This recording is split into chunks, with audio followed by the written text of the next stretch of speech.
आज की भागदौड़ भरी जिंदगी में आम आदमी कमर दर्द की विभिन्न बीमारियों से परेशान है। साथ ही लगातार बैठकर काम करने के कारण भी मांसपेशियों में खिंचाव महसूस करता है, जिसका सही समय पर सही तरीके से इलाज नहीं करवाने के कारण इसके गंभीर परिणाम हो सकते हैं। इस प्रकार की समस्याओं के निदान के लिए आज हमारे स्टूडियो में उपस्थित हैं न्यूरोसर्जन डॉक्टर संजीव सिंह। सबसे पहले आपका हमारे स्टूडियो में स्वागत है डॉक्टर साहब। नमस्कार, सभी श्रोताओं को मेरी तरफ से नमस्कार। डॉक्टर साहब, सबसे पहले आप हमारे श्रोताओं को बताएं कि न्यूरोसर्जरी क्या है और इससे संबंधित बीमारियां कौन कौन सी हैं। देखिए, न्यूरोसर्जरी मेडिकल साइंस की एक ऐसी ब्रांच है जिसके अंतर्गत दिमाग व स्पाइन से जुड़ी विभिन्न ऐसी बीमारियां आती हैं जिनका कि सर्जरी द्वारा निदान अथवा उपचार किया जा सकता है। जैसे कि दिमाग की चोट लगना, दिमाग का ट्यूमर या कैंसर, दिमाग में स्ट्रोक या लकवा का आना, दौरा पड़ना, दिमाग में पानी भर जाना जैसे कि हाइड्रोसेफेलस, और या ऐसी इस तरह की दूसरी अन्य बीमारियां जी। इसी तरह स्पाइन से रिलेटेड जो होती हैं वो होता है स्पाइन का ट्रॉमा या फ्रैक्चर या सियाटिका, जो कि हम बहुत कॉमनली फेस करते हैं, और स्पाइन के ट्यूमर हो गए, कुछ जन्मजात बीमारियां, ये सब स्पाइन के रोग में आती हैं। जी डॉक्टर साहब, आप हमारे श्रोताओं को ये भी बताएं कि कमर दर्द जो है वो आजकल एक बहुत ही सामान्य बीमारी हो गई है। इस बीमारी के कारण क्या क्या हैं, किन किन कारणों की वजह से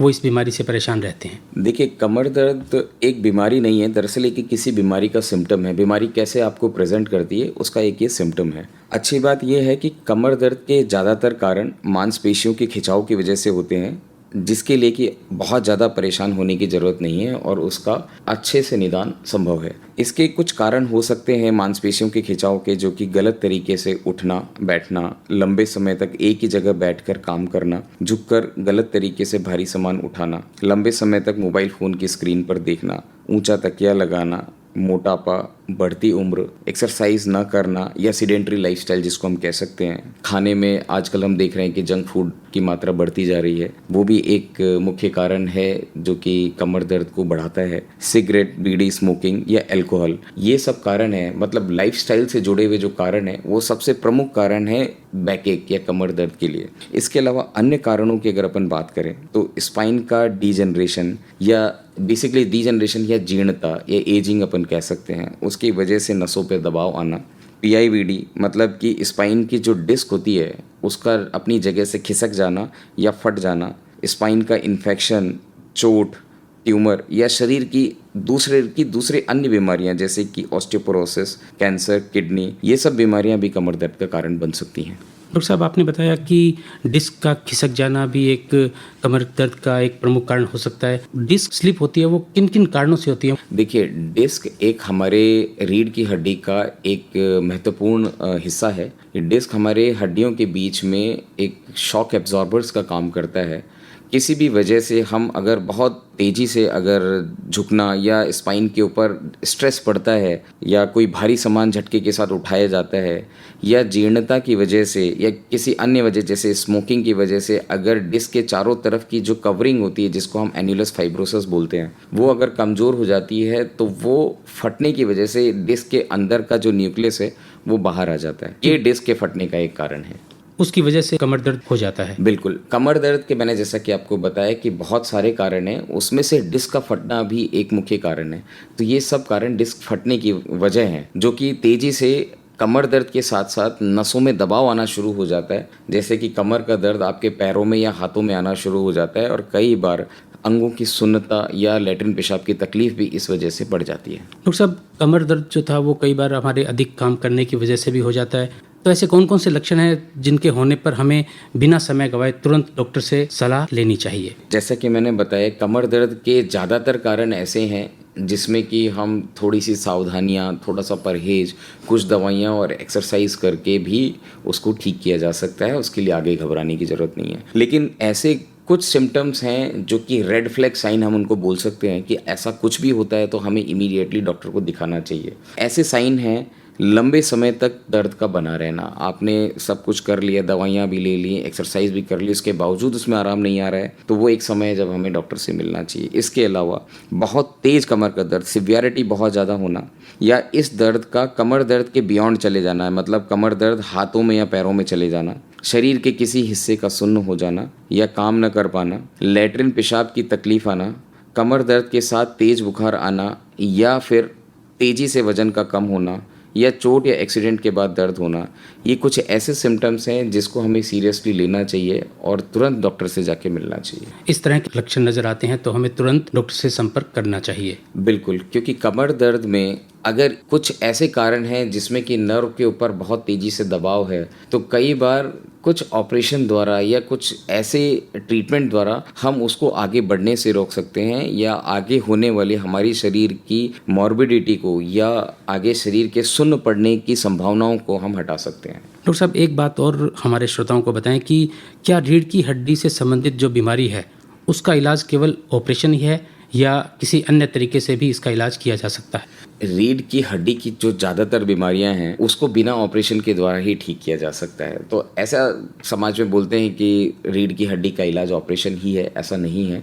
ज़्यादातर बीमारियां सिर्फ दवाओं से, कुछ परहेज से और एक्सरसाइज द्वारा ही ठीक की जा सकती है। बट जैसा मैंने अभी कुछ सिम्टम्स आपको बताए, ऐसे सिम्टम में अगर बहुत तेज़ी से अगर आपके नर्व्स के ऊपर दबाव है या आपकी हड्डियां अपनी जगह से खिसक गई हैं, तो ऐसी स्थिति में हमें ऑपरेशन की सलाह भी देनी पड़ती है। डॉक्टर साहब, एक बात और बताएं कि रीढ़ की हड्डी से जुड़ी कुछ भ्रांतियां हैं कि ऑपरेशन के बाद मरीज जो था वो बिस्तर पे ही रह जाता है या उसके स्वस्थ होने में बहुत ज़्यादा समय लगता है। क्या ये सही बात है? ये देखिए, बिल्कुल भी सही बात नहीं है, क्योंकि रीढ़ की हड्डी में अगर ऑपरेशन की ज़रूरत है और समय पे अगर ऑपरेशन किया गया है, तो आज के समय में हमारे पास ऐसे तकनीकी संसाधन हैं कि हम ऑपरेशन के साथ उसी दिन ही मरीज को चला फिरा देते हैं और अगले दिन तक तो मरीज को डिस्चार्ज भी कर देते हैं। इन सब चीज़ों में सबसे इम्पॉर्टेंट बात यह है कि मरीज किस स्थिति में हमारे पास आया है।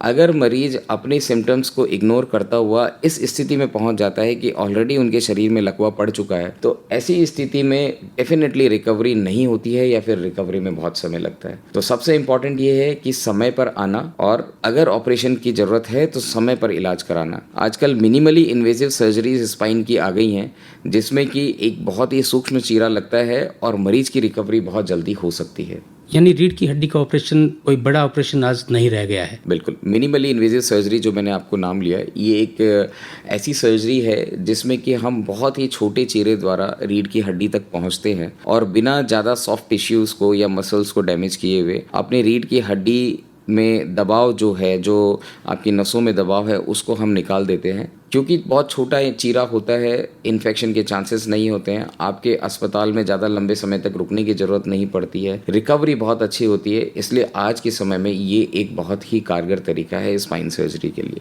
डॉक्टर साहब, एक बात और हमारे श्रोताओं को बताएं कि हम हमारे खान पान में किन किन चीज़ों का ध्यान रखें जिससे हमारी रीढ़ की हड्डी और हमारी मांसपेशियां जो है वो मजबूत हो सकें। देखिए, रीढ़ की हड्डी में एक चीज़ बहुत ज़रूरी है, वो है आपका मोटापे से दूरी। आजकल जो सीडेंट्री लाइफ हमारी हो गई है, जिसमें हम जंक फूड खा रहे हैं, हमारा शरीर का वजन बढ़ रहा है। जितना हमारा शरीर का वजन बढ़ रहा है, आप ये समझिए उतना ही हमारी स्पाइन को काम करना पड़ रहा है। तो इसलिए संतुलित आहार लेना चाहिए, पौष्टिक आहार होना चाहिए, प्रॉपर मात्रा में एंटीऑक्सीडेंट्स आहार में हो, फल फ्रूट का सेवन अच्छे से करना चाहिए, स्मोकिंग, अल्कोहल, इन सब की लतों से दूर रहना चाहिए। मांसपेशियों के लिए हम नियमित रूप से एक्सरसाइज करें। मांसपेशियों की दो चीज़ें जो कि बहुत ज़रूरी है, जो कि एक स्ट्रेंथनिंग और दूसरी फ्लेक्सिबिलिटी, इसके लिए हम एक्सरसाइज करते रहें, संतुलित आहार लें। इसके द्वारा हम बैकएक से दूरी बना सकते हैं। डॉक्टर साहब, हमारे श्रोताओं को एक बात और बताएं कि वो कौन कौन से विटामिन हैं जिससे हमारी रीढ़ की हड्डी और मांसपेशियां मजबूत होती हैं और हमारे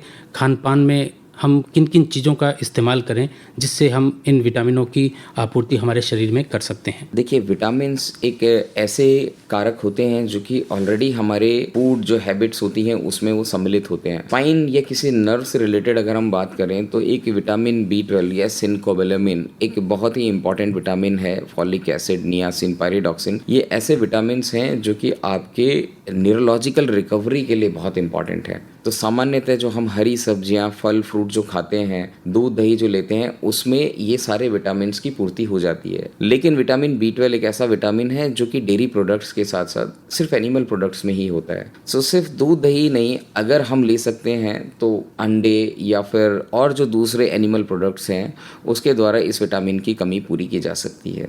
किसी और वजह से, जैसे हम स्ट्रिक्ट वेजिटेरियन हैं, तो एक समय के बाद हमें एक विटामिन B12 का टेस्ट करा लेना चाहिए, और अगर डेफिशिएंसी है तो फिर हम सप्लीमेंट द्वारा भी इसकी कमी को पूरा कर सकते हैं। डॉक्टर साहब, हमारे श्रोताओं को कमर दर्द से बचने के लिए आप क्या संदेश देना चाहेंगे? देखिए, मेरा संदेश यही है कि सबसे पहले इस बीमारी को बहुत गंभीर ना समझें, बहुत डरने की ज़रूरत नहीं है। प्रॉपर एक्सरसाइज, संतुलित आहार, मोटापे का नियंत्रण, इन विधियों द्वारा, और सबसे बड़ी बात कि रोज़मर्रा में सही तरीके से उठना, बैठना, चलने का तरीका, पोस्चरल एक्टिविटी, अगर ये सब कुछ ठीक है तो हम कमर दर्द से दूरी बना सकते हैं। ये सब होने के बावजूद भी जो मैंने आपको डेंजर साइंस बताई, किस समय हमारे को उस दर्द को सीरियस लेके डॉक्टर से मिलना है, उस बात का ध्यान रखें और सही समय पर इलाज कराएं। इन सब चीज़ों के द्वारा हम स्पाइन से जुड़ी हुई सारी समस्याओं का निदान कर सकते हैं। डॉक्टर संजीव सिंह जी, आप हमारे स्टूडियो में आए, हमारे श्रोताओं को महत्वपूर्ण जानकारी दी, इसके लिए आपका बहुत बहुत धन्यवाद। धन्यवाद, नमस्कार।